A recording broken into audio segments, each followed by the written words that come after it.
Ah, aqui tá bom então. E onde? Aqui tá aqui a função?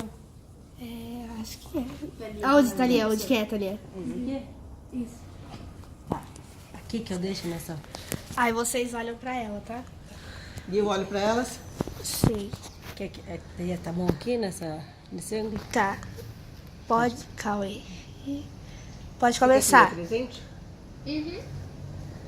Pra começar ela se apresentando. Bom, eu sou a Júlia Maria Martins de Souza Felipe, farmacêutica de formação, pesquisadora científica de profissão do Instituto Adolfo Lutz em São Paulo. Fui virologista minha vida inteira, trabalhei e montei o laboratório de biologia molecular de diagnóstico de vírus do Instituto Adolfo Lutz.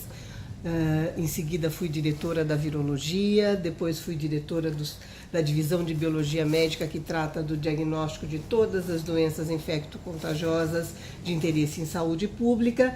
E neste momento eu sou na verdade uma consultora porque estou aposentada, me aposentei da minha carreira de pesquisadora e continuo como professora da Faculdade de Farmácia das Faculdades Oswaldo Cruz em São Paulo, como professora de Ética em Saúde e de Bioquímica, além de ser vice-diretora da Faculdade de Farmácia. Então, Posso começar? as ordens. Quais são os procedimentos quando chega uma amostra de sangue com suspeita de febre amarela? Bom, para chegar uma amostra de suspeita de febre amarela, normalmente é de uma região em que tenha havido algum processo que possa indicar a presença de febre amarela na região. Então, ela já vem formatada, ela já vem marcada que é uma suspeita de febre amarela, porque provavelmente em algum momento um macaco deu um indicador de que tem febre amarela circulando na área, ou porque é uma área de beira de floresta, de mata, ou porque tem algum caso que já tenha sido diagnosticado fora daquela área de decisão. Bom, quando chega um soro, a primeira coisa que se faz com o soro quando chega é inativar o soro, porque para que o indivíduo que vai manipular esse soro não corra riscos. Então a gente tem métodos, tecnologia para fazer isso e em seguida o sangue todo chega a sangue total ou soro, pode chegar as duas coisas. O diagnóstico é feito a partir do soro. E este soro, então, agora é manipulado com as técnicas de sorologia para diagnóstico de vírus da febre amarela. Muitas vezes acontece que deste sangue total que chega, amostras são colocadas em culturas específicas de células para isolar o vírus. Você pode isolar o vírus, dependendo do momento em que a infecção se deu. Se é uma infecção recente, a gente pode também isolar o vírus. Aí sabe qual é o vírus que está circulando efetivamente. Essa pergunta? O tipo de sangue influencia no número de contaminações? O tipo de sangue influencia no número de contaminações das pessoas? Não. Isso uma coisa não tem nada a ver com a outra. Na verdade, é a suscetibilidade que o hospedeiro tem. Então, todas as vezes que o indivíduo é picado por um mosquito, que pode ser o hemagogos, ou o mesmo mosquito que faz a contaminação para a dengue, que é o Aedes aegypti, ele pode inocular no indivíduo o vírus cai na circulação sanguínea e se replica. E a partir deste momento ele pode se instalar como doença ou o indivíduo pode responder fazendo anticorpos específicos contra aquele vírus e não ter a doença. Então não é todo mundo que recebe o vírus que fica doente. É uma porcentagem, mas o tipo sanguíneo não tem nada a ver com isso. Só um minutinho, acho que acabou O espaço dela. do seu. Vai. Depois da febre amarela entrar no organismo, o sangue pode mostrar alguma reação? Mostra uma reação. É o organismo que mostra uma reação. Então, a primeira coisa que acontece quando um vírus infecta um indivíduo é que ele vai encontrar o que a gente chama de sistema imune. O organismo vai tentar colocar para fora aquilo que não é dele. Então, ele é um elemento diferente no organismo. Então, vai fazer anticorpos. Esses anticorpos, dependendo do momento em que isso aconteça, se o indivíduo estiver bem, se não tiver nenhuma outra questão que envolva isso, ele tem anticorpos suficientes para fazer o quê? Destruir o vírus que está infectando. Então a gente fala que essa infecção não teve sucesso e o indivíduo conseguiu eliminar a doença. Mas Na maioria das vezes, como o vírus replica muito mais rápido do que o sistema imune faz de células de defesa, o vírus se instala. E aí o que acontece não é que o sangue reage, é o organismo, porque o vírus da febre amarela tem como alvo principal, o lugar onde ele adora estar e para onde ele vai é o fígado. São as células hepáticas, é o hepatócito. Então, quando ele atinge o hepatócito, aí sim, ele entra dentro desta célula, ele se multiplica em muitos outros vírus, esses muitos outros vírus arrebentam esta célula, vão infectar células que ainda não estão infectadas, e o que a gente tem, na verdade, é todo um órgão infectado. E dali, vocês sabem que o fígado é um órgão muito importante. Ele vai disseminando para o resto do organismo, podendo, então, agora, atingir outros órgãos, né? Levando o indivíduo a uma morte, inclusive. E no sangue, nós vamos buscar o que a gente chama de anticorpos específicos para o vírus da febre amarela. Por isso que a gente realiza testes diagnósticos sorológicos. No soro do sangue do infectado vão ter anticorpos da classe imunoglobulinas G e imunoglobulina M, se for início da infecção, e a gente vai poder dizer, tem vírus da febre amarela ou não tem vírus da febre amarela. Okay? Vai. Vocês recebem muitas suspeitas de febre amarela ou é um número mais moderado? Isso vai depender. Depende do momento epidemiológico que a gente chama. Fazia bastante tempo que a gente não tinha um número tão grande de suspeitas de febre amarela. E houve um desequilíbrio, por alguma razão que ainda está em estudo, houve um desequilíbrio. Então, o vírus que existe naturalmente dentro de regiões de mata acabou infectando macacos. Esses macacos, então, foram os indicadores de que o vírus estava circulando, porque eles morrem do vírus da febre amarela.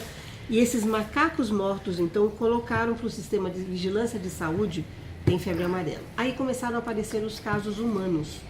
Porque o caso humano, a gente fala que ele só existe quando o vírus sai do macaco e vem para a cidade através de um mosquito.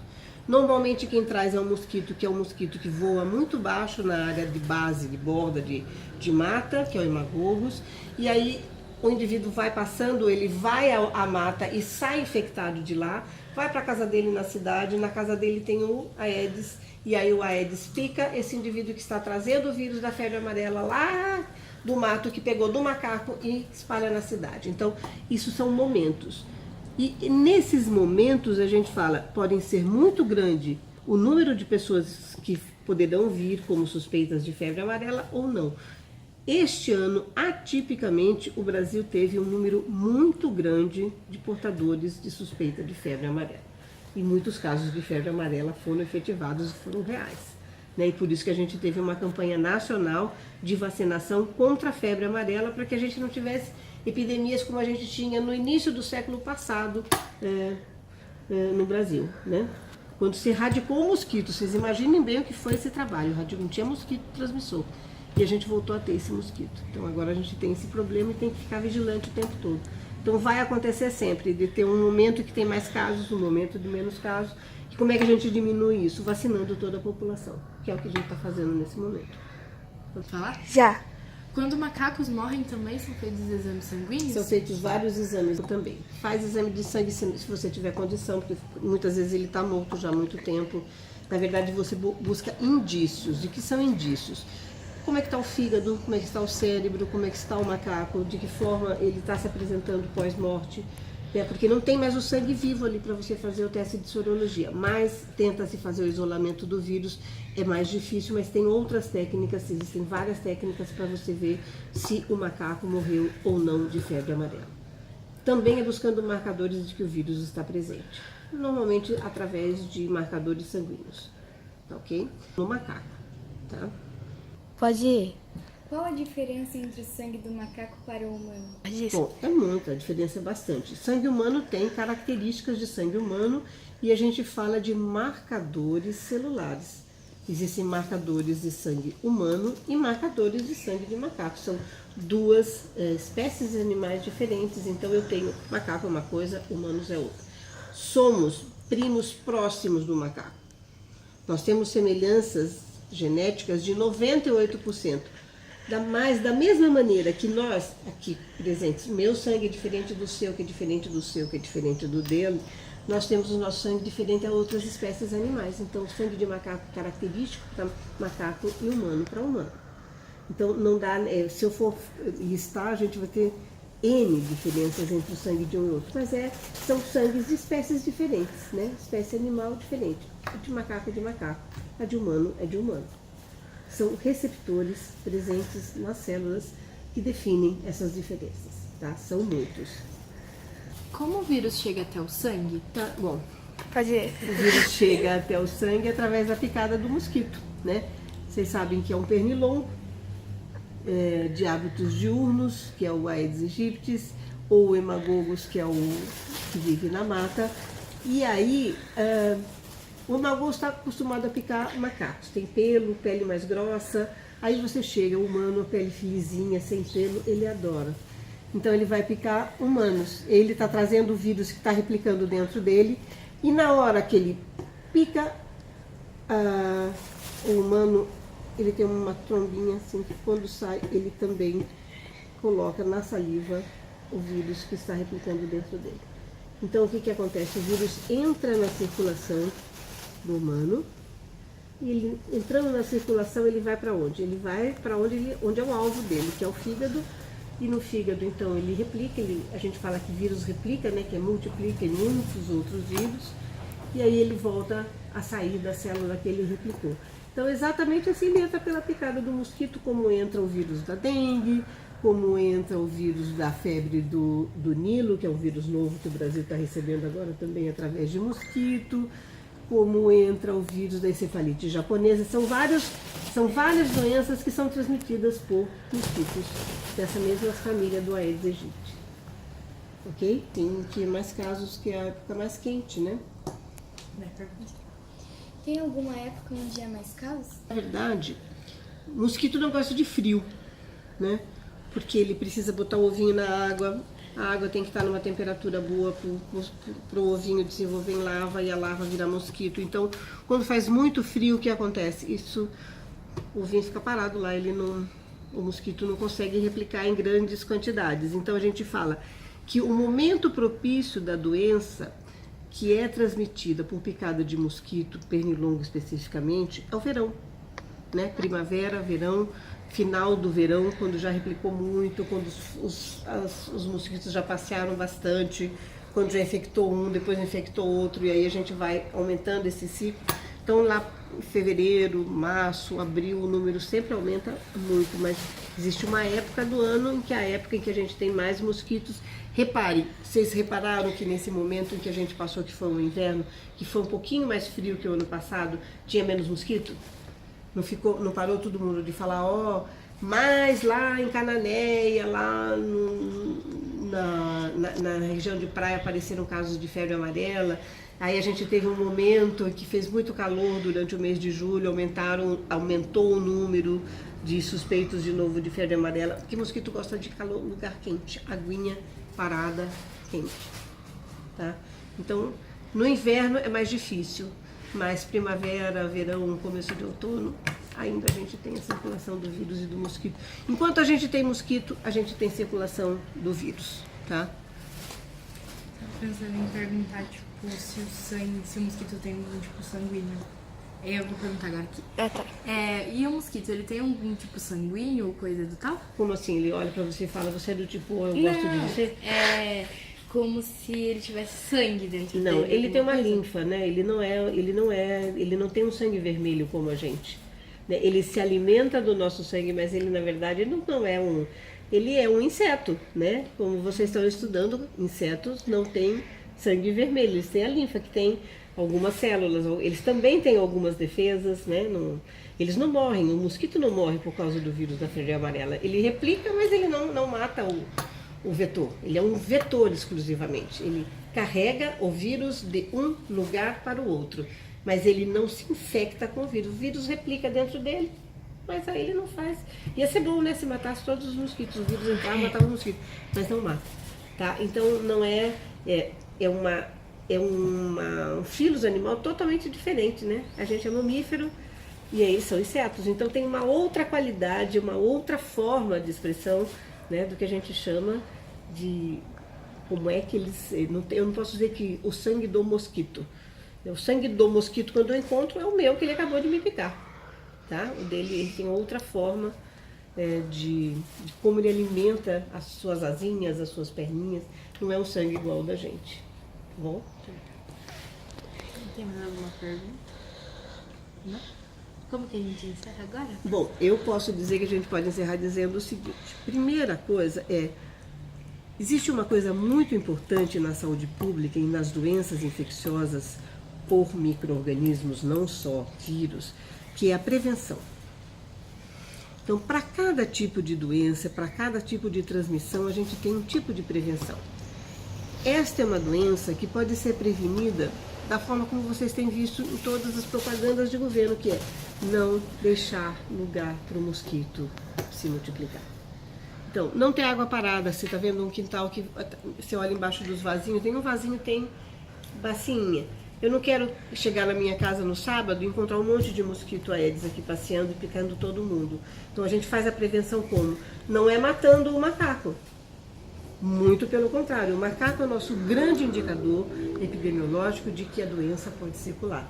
Porque ele é o primeiro animal lá na mata que vai ser picado e que vai ficar doente, vai dizer pra gente: gente, acende todos os faróis da prevenção, tem vírus da febre amarela circulando neste momento, né? Então houve uma grande quantidade de macacos que morreu nesse começo do ano passado, deste ano também, final do ano passado, começo deste ano, e na Mata Atlântica, por exemplo, morreu toneladas de macaco. Por quê? Porque eles ficaram doentes e morreram.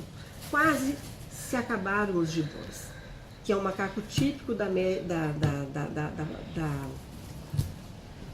Mata Atlântica e que mora em São Paulo, por exemplo, no Horto Florestal, tinha um monte de bugio. Falei gibão, é bugio. E aí morreram muitos. Chegou ao ponto de não se achar nenhum vivo naquele momento. Houve uma retomada, foi legal, porque eles voltaram a aparecer agora, já com novos óbitos. Nesse mês passado, teve mais óbito de macaco, mais alguns casos de mata de novo. Vocês viram, foram fechados todos os parques em São Paulo. Ninguém podia ir para os parques, nem andar, nem brincar no domingo, nem nada, porque o risco era eminente de que tinha mosquito e que o mosquito era transmissor do vírus da febre amarela. Agora nós já estamos num outro momento, né? Todo mundo tomou vacina, está todo mundo resguardado.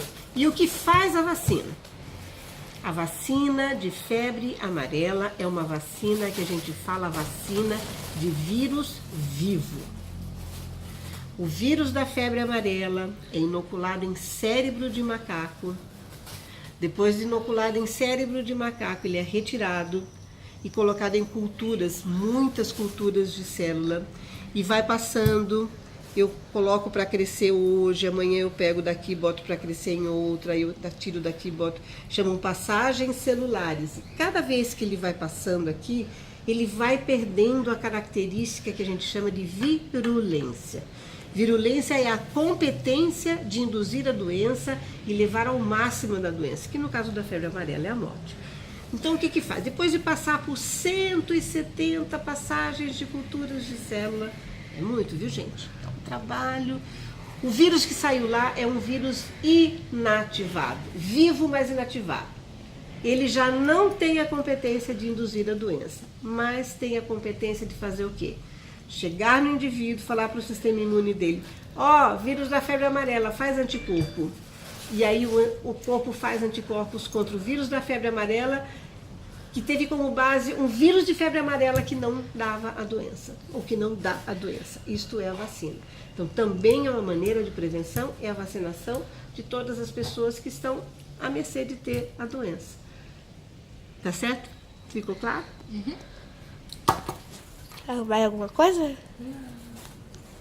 Então se despeçam, ué. O que a gente fala? Tchau. Tchau.